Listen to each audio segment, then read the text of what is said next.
20 years ago, Jason Jolkowski disappeared without a trace. On the morning of June the 13th, 2001, 19-year-old Jason Jolkowski Jason Jolkowski Jason Anthony Jolkowski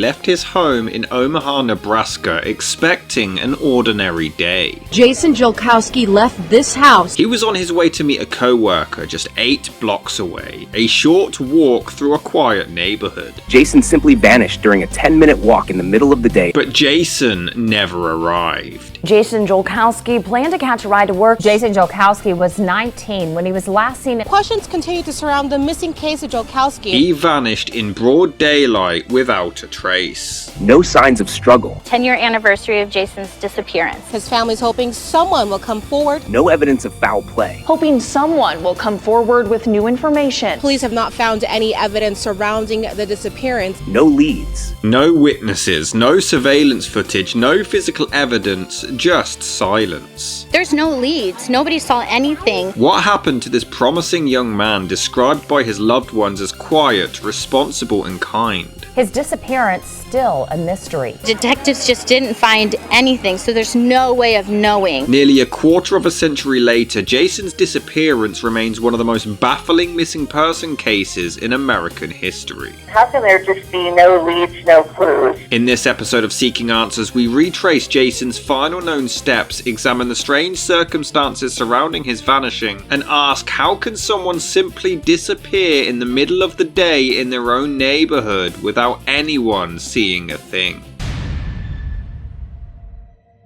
At the time, he was living with his parents on 48th and Pinckney Street in the Benson neighborhood. He was a part-time student in the radio broadcasting program at Iowa Western Community College, whilst working at a local Fazoli's restaurant. Those closest to Jason have reported that it was his goal to become a radio DJ for KIWR. Jason's mother confirmed that he was incredibly quiet and only had a small handful of friends. This is the story of Jason Jolkowski, and it starts with a walk that should have taken 10 minutes, but has lasted over 2 decades.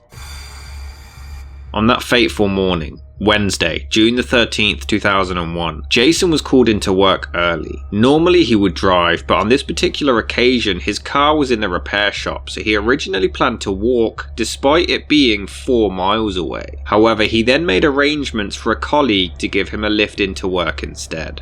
He wasn't the best at directions, so he made arrangements to be picked up at Benson High School where they had both previously attended. This was only half a mile away from his home, and somehow in that time he would disappear forever.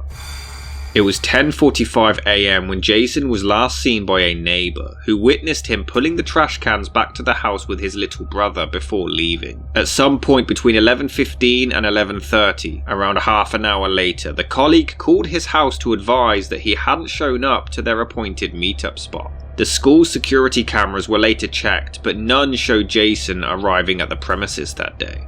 He was 6'1", weighing around 160 pounds, with brown hair, brown eyes, and wearing a white Chicago Cubs or Sammy Sosa t-shirt at the time, a blue or black Chicago Cubs baseball cap, and black trousers and black shoes. He did suffer from learning disabilities related to speech and language, often taking longer to process what someone was trying to say, but he still had a higher than average intelligence. He used his radio show as a mask to help his confidence, and his public personality was described as being a completely different person.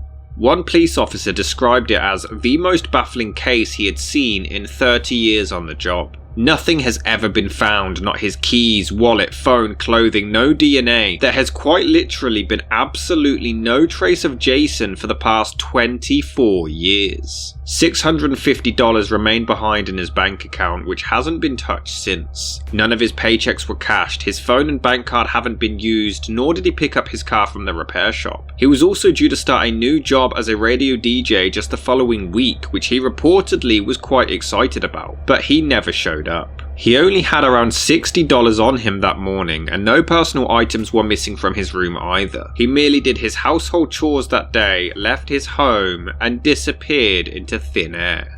The parents were incorrectly advised that they had to wait 24 hours to report him as missing, so they waited until the following morning. Not only was this a huge mistake, but the police initially believed that he ran away, so they didn't open an investigation until 10 days after his disappearance, possibly missing crucial moments in the case.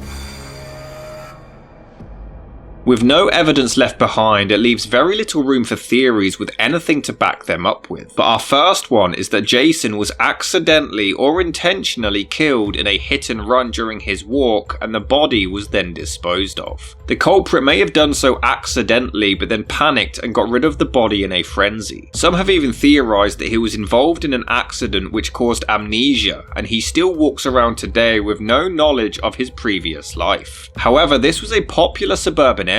Cars and locals were frequently passing by, making the fact that nobody saw his fate that more puzzling. But a car accident would have most likely caused a big scene involving multiple witnesses. Our second theory is that Jason decided to run away to start a new life, or possibly committed suicide, something completely discarded by his friends and loved ones. Those closest to Jason were convinced that foul play was the only possibility, believing that he was far too responsible to simply leave on his own accord without any warning. They were adamant that he wasn't having any issues at the time of his disappearance, and that he had no reason to leave. He had no known enemies, didn't drink or take drugs, and was extremely close with his family. Quote, "He loved his parents and his brother more than anything in the world. He'd be talking to me on the phone and he'd put me on hold so he could tuck his brother into bed. His family came first." End quote. According to them, he showed no signs of depression and also held strong religious beliefs, so the possibility of suicide was extremely unlikely.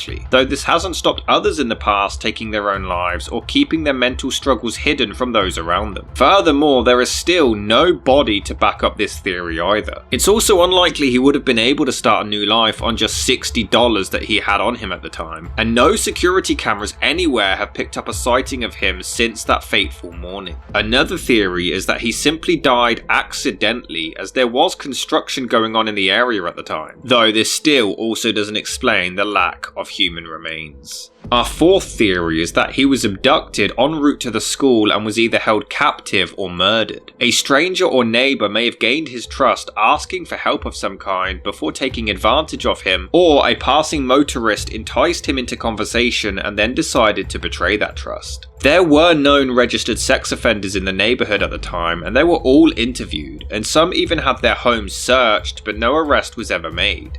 Over the years, his parents created Project Jason to try to help other families in similar situations. Eventually, in 2005, Jason's Law was passed in Nebraska, providing a statewide database for missing people. His mother Kelly would later receive a Volunteer for Victims Award, as well as the Points of Light Award for all of her work supporting families of missing people over the years. Over 20 years have passed since Jason Jolkowski left his family home, promising to be right back. In that time, theories have come and gone, tips have led nowhere, and hope has flickered between faint and fierce. His disappearance left no digital trail, no physical evidence, no confirmed sightings, only questions that deepen with each passing year. There were no signs he planned to run, no enemies, no reason. Jason simply vanished in the space of 8 city blocks. His family still waits, his neighbourhood still remembers, and a mother still leaves the porch light on, hoping her son might walk through the door. Someone somewhere knows what happened on that quiet summer morning. And until the truth is uncovered, until Jason Jolkowski is found, we'll continue asking the one question that refuses to fade. Where did Jason go? Because the mystery never sleeps, and we never stop seeking answers.